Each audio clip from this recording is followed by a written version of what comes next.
नमस्कार मंडळी, मी उमेश ढेरे, बोडका बुद्रुक, तालुका घोसी, जिल्हा जालना. ही माझ्याकडं 265 व्हरायटी आहे.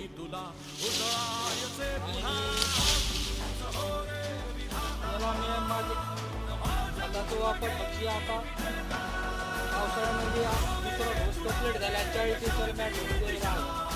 आणि त्याच्यामध्ये 10-26 फूट टाकले, कारण आपल्याला त्याच्या अगोदर आम्ही जे फुटं टाकतो गाणीदार टाक पुढे हे टाक ते टाक, त्याच्यामध्ये उसाला काही एवढं येत नव्हता. पण यावर्षी माझ्या मिरचीमध्ये 10-26 फूट उसाला टाकलं आतापर्यंत. हा जो दुसरा डोस मला असं द्यायचा, कारण थोडं महाग आहे.